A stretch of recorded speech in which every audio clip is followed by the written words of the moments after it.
अस्सलाम वालेकुम, मैं हूं दाशमी। आप मुझे मेरे फेसबुक और यूट्यूब चैनल के ऊपर देख रहे हैं। आज का दिन इंतहाई इंपॉर्टेंट था। जुडिशरी की तरफ से बड़े इंपॉर्टेंट केसेस की समाअत की गई है। सबसे पहले तो मखसूस नशिस्तों के ऊपर जो है सुप्रीम कोर्ट का फुल कोर्ट 13 रुकनी जो बेंच था वो आज मौजूद था, जिसकी जो है सरबराही काजी फायज ईसा साहब कर रहे थे।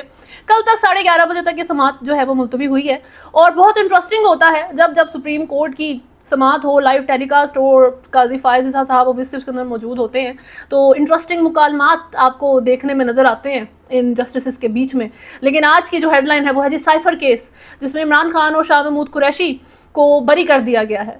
इसकी एक्चुअल जो सज़ा थी बेसिकली वो ये थी कि ये दोनों गद्दार हैं।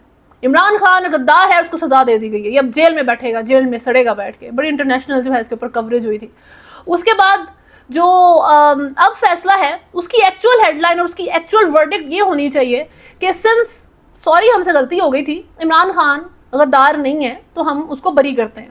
ठीक है जी, बाइज्जत बरी करते हैं। बाइज्जत का लफ्ज़ इस्तेमाल और लिखना इनको पसंद नहीं है। तो बहरहाल गद्दारी का केस था। अब ये तोशाखाना का केस तो है नहीं कि आप कहें कि चोरी हो गई, अच्छा जी सॉरी आपने चोरी नहीं की तो हम आपको छोड़ते हैं। आपने अलकादी ट्रस्ट में करप्शन की, अच्छा नहीं की, गलती हो गई, छोड़ दिया। इज्जत का केस, उसको तो वैसे खबर माने का ने टाइम बाय कर लिया आपके लिए, आपको खुश होना चाहिए, आपके लिए फ़ायदा हो गया कि जज के ऊपर ही भरोसा नहीं है, उनको मसला ही ख़त्म। तो वो एक अलग सिनेरियो है। लेकिन साइफर का केस एक डिफरेंट नोयत का केस है। एक स्टेट हेड, एक farmer state head, former prime minister के ऊपर आप गद्दारी का इल्ज़ाम लगाते हैं जब, और आप डॉक्यूमेंट्स बनाते हैं, आप विटनेसेस बनाते हैं, पूरा केस बिल्ड किया जाता है, फिर उसको आप सज़ा सुना देते हैं। तो जस्ट बिकॉज कि आप वो बरी हो गए हैं और उनकी अब सज़ा ख़त्म हो गई है, साइफर केस में इमरान खान को आपने थैंक यू, ठीक है जी, कि गद्दार नहीं है, आपने कह दिया कि वो गद्दार नहीं है बंदा, तो अच्छी बात है, बहुत शुक्रिया। लेकिन ये चीज़ यहाँ ख़त्म नहीं होती।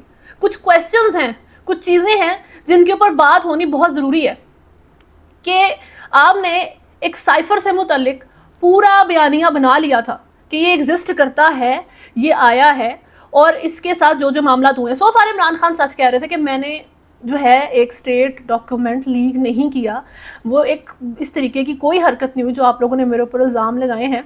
तो वो उस बंदे की बात सच थी, तो उसका बाकी बात तो झूठ नहीं होगी कि एक साइफर आया था जिसके अंदर इस तरह की बातचीत हुई थी और उस साइफर को जो है सारे उस मामले को बनाने में जो है आपके बाजवा साहब का हाथ है, उसके अंदर और भी लोग जो हैं वो इन्वॉल्व होंगे।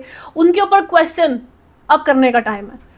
विटनेसेस जो उनके खिलाफ इमरान खान की गवाही दे रहे थे आगे कि जी नहीं नहीं यही बंदा ख़राब है, इसको पकड़ें, ठीक है, इसने हरकत की है, इसने गद्दारी की है, उनको क्यों नहीं पकड़ेंगे अब आप? वो किसके कहने पर विटनेस थे, वो किस चीज़ के विटनेस थे जब आपने अब बरी कर दिए? ये एक नॉर्मल केस नहीं है, ये यहाँ पे ख़त्म नहीं हो सकता। अगर आप मुल्क में लॉ और जो है ऑर्डर चल रहा है, अगर ये एक अब जो है यहाँ पर सिविलियंस के लिए भी कानून उसी तरीके से चलते हैं तो डू इट, फिर करें जी। बहुत अच्छी मेरा ख्याल है, खुशखबरी है, अच्छी खबर है कि इमरान खान को एक, मैंने पहले ही कहा था कि इंतहाई सख्त केस है किसी भी पाकिस्तानी या किसी भी मुल्क के इंसान के ऊपर गद्दारी का केस लगना, ये एक मेरा ख्याल है हाईएस्ट लेवल आ जाता है। इसके बाद तो कोई केस नहीं है ना, ठीक है। एक जो कत्ल का केस आप किसी के ऊपर करेंगे बहुत ही वो भी बुरा केस होगा, लेकिन गद्दारी आपने पूरे मुल्क से, उसकी आवाम से, उसके सिस्टम से, उसकी फाउंडेशन से आपने जो है उन सारों को ही कत्ल कर दिया, बेसिकली यही गद्दारी होती है। तो उस केस के ऊपर सिर्फ कि इमरान खान बरी हो गए, अब आप हर चीज़ हम भूल जाएँ, ख़त्म, यहाँ पे आके हर चीज़ आपने डेड एंड कर देनी है, नहीं, यहाँ से हर चीज़ शुरू हुई है एक्चुअल में, अब शुरू हुआ है। अब बात करेंगे साइफर की। पहले साइफर की बात नहीं कर रहे थे हम, पहले हम आपको बता रहे थे कि इन्वॉल्व इमरान खान नहीं है। पहले ये जंग बन गई थी कि इमरान खान बंदा नहीं है वो जिसको आप टारगेट कर रहे हैं। तो सिंस अब आपने इतनी चीज़ एडमिट कर ली है कि हाँ जी इमरान खान वो बंदा नहीं है जिसको आप टारगेट कर रहे हैं, तो अब आप बात करें कि साइफर एक्चुअली में है क्या, किधर है, किसने बनाया, कहाँ से आया, उसके अंदर क्या लिखा था, और जो विटनेसेस जो इमरान खान के खिलाफ गवाही दे रहे थे वो किसकी बेस पे, किन वजूहात पे जो है उनको यहाँ तक लाया गया, किस बेस पे आपने पहले उसको गद्दार करार दिया था। इस सारी चीज़ पर बात होनी चाहिए। शाह महमूद कुरैशी की तरफ से कहा गया था कि आप former chief of army staff Qamar Javed Bajwa को जेल में बुलाएं, उनसे पूछें, वो आपको बताएंगे कि इसके अंदर हमारा कोई रोल नहीं है, वो हमारी गवाही देंगे हमारे हक में। वो नहीं आए, उन्होंने कुरान पे हाथ रख के ये कसम खा दी कि मेरा तो लेना देना ही कोई नहीं है, ठीक है, मुझे तो कुछ नहीं पता। लेकिन एक केस में जब जज कह रहा है कि जी ये सच बोल रहे हैं, ये लोग गद्दार नहीं है, उन्होंने गलती नहीं की, इनको हम बरी करते हैं, तो आप जिन लोगों को, वो बंदे जिनको अभी आपने सच्चा करार दिया है, जिसको वो पॉइंट कर रहे थे उनको बुलाएं। यानी कि कमर जावेद बाजवा अभी तक सो फार उन्हें पता था कि क्या मामलात हुए हैं, हर चीज़ सच पता होने के बावजूद वो चुप करके साइड पे बैठे देख रहे थे कि ठीक है अगर इसको सज़ा हो जाती है हो जाए, ये तो मेरी दिली ख्वाहिश पूरी हो जाएगी। ये मामलात थे। ये जुडिशरी की बेस के ऊपर मैं बात कर रही हूँ। ये मैं किसी के ऐसे बात नहीं कर रही कि हाँ एक बंदे ने कह दिया कमर जावेद बाजवा साहब सही नहीं है तो वो पकड़ लो उनको, ऐसा नहीं है। जब जज ने 2 लोगों को सच्चा करार दिया है तो आप पकड़े किन लोगों ने उनके खिलाफ ये केस बनाया? जब वो कह रहे हैं कि साइफर एग्जिस्ट करता है तो पकड़े साइफर है किधर? किन लोगों की तरफ से इमरान खान के खिलाफ गवाही दिलवाई गई? ये इंपॉर्टेंट क्वेश्चन है, इसके ऊपर बात होनी चाहिए। अब अनफॉर्चुनेटली जो है पाकिस्तान तहरीक-ए-इंसाफ शायद इसके ऊपर बात करे। उन्होंने जो है आज गौहर अली खान की तरफ से कहा गया कि जी आज अवाम ने देखा कि हक का फैसला हुआ है, इंसाफ का अलम बुलंद हुआ। साइफर केस के फैसले के बाद पीटीआई की जानिब से जारी बयान में कहा गया है कि अपनी अदलिया से गुजारिश करते हैं कि बानी पीटीआई इमरान खान और शाह महमूद कुरैशी समेत तमाम सियासी कैदियों के खिलाफ झूठे मुकदमा जल्द अज जल्द निपटाए जाएं और उन्हें जेलों से रिहा किया जाए। जेल से तो खैर अभी इमरान खान को रिहा करना मैं कहती हूँ बहुत ही जो है टफ सिचुएशन क्रिएट कर देगा आपके सिस्टम के लिए, इन अथॉरिटीज़ के लिए जो इस वक्त मुल्क के अंदर चल रही हैं। लेकिन अब किस बेस पे उसको अब जेल के अंदर रखेंगे?